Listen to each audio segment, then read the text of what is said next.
नवरात्रि व्रत कथा। नवरात्र व्रत की कथा ब्रह्मा जी ने बृहस्पति जी को सुनाई थी।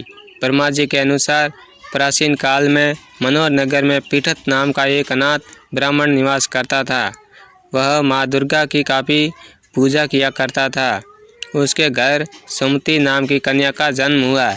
पिता प्रतिदिन देवी दुर्गा की पूजा करते तो सुमति उपस्थित रहती। एक दिन सुमति खेलती रह गई और पूजा में नहीं आई। पिता को पुत्री की इस बात पर क्रोध आया और बोला, आज तूने भगवती का पूजन नहीं किया, इस कारण मैं किसी कुष्ठ रोगी या दरिद्र मनुष्य के साथ तेरा विवाह करूँगा।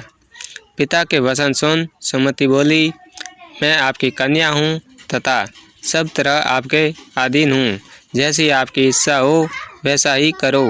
राजा से, कुष्ठी से, दरिद्र से अथवा जिसके साथ चाहो मेरा विवाह कर दो, लेकिन होगा वही जो मेरे भाग्य में है। ब्राह्मण ने क्रोधित हो सुमति का विवाह एक कुष्ठी के साथ कर दिया और अत्यंत क्रोधित हो पुत्री से कहने लगा, हे पुत्री, अपने कर्म का फल भोगो। देखें भाग्य के भरोसे रहकर क्या करती हो। उस बालिका की दशा देख भगवती प्रकट हुई और बोली कि पुत्री, मैं तेरे पूर्व जन्म के पुण्य के प्रभाव से प्रसन्न हूँ। तो पूर्व जन्म में निषाद भील की स्त्री थी और अति पतिव्रता थी। एक दिन तेरे पति निषाद ने चोरी की। चोरी करने के कारण तुम दोनों को सिपाहियों ने पकड़ लिया और ले जाकर जेल खाने में कैद कर दिया।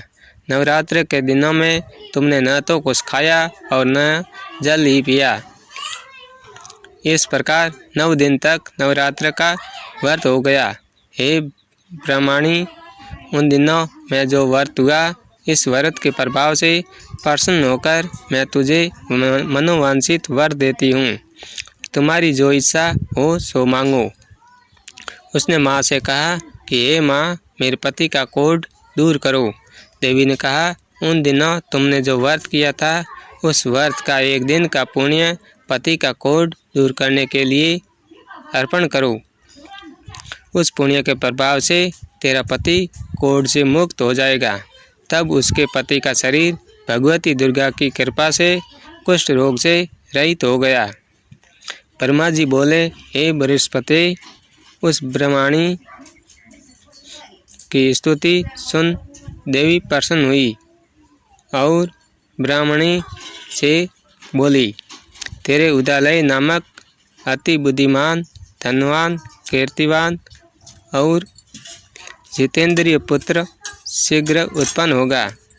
सुमति ने माँ से कहा, भगवती दुर्गे, अगर आप मुझ पर प्रसन्न हैं तो कृपा कर मुझे नवरात्र व्रत की विधि और उसके फल का विस्तार से वर्णन करें।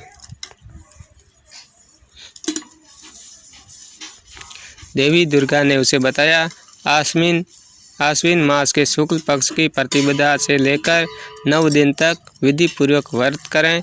यदि दिन भर का व्रत न कर सकें तो एक समय भोजन करें।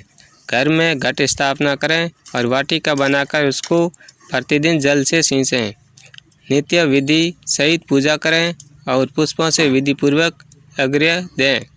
खांड, घी, गेहूँ, शहद, जौ, तिल, बिल्व एंड बेल, नारियल, दाख और कदम आदि से हवन करें। गेहूँ से होम करने से लक्ष्मी की प्राप्ति होती है। खीर एवं चंपा के पुष्पों से धन की और बेल पतों से तेज व सुख की प्राप्ति होती है। बिजूरा के फल से अर्घ्य देने से रूप की प्राप्ति होती है। जायफल से अर्घ्य देने से कीर्ति, दाख से अर्घ्य देने से कार्य की सिद्धि होती है। आंवले से अर्घ्य देने से सुख की प्राप्ति और केले से अर्घ्य देने से आभूषणों की प्राप्ति होती है। इस प्रकार पुष्पों व फलों से अर्घ्य देकर व्रत समाप्त होने पर 9वें दिन यथाविधि हवन करें। आंवले से कीर्ति की और केले से पुत्र की, कमल से राज सम्मान की और दाखों से संपदा की प्राप्ति होती है। इन 9 दिनों में जो कुछ दान आदि दिया जाता है उसका करोड़ों गुना फल मिलता है। इस प्रकार ब्राह्मणी को व्रत की विधि और फल बताकर देवी अंतर्ध्यान हो गई।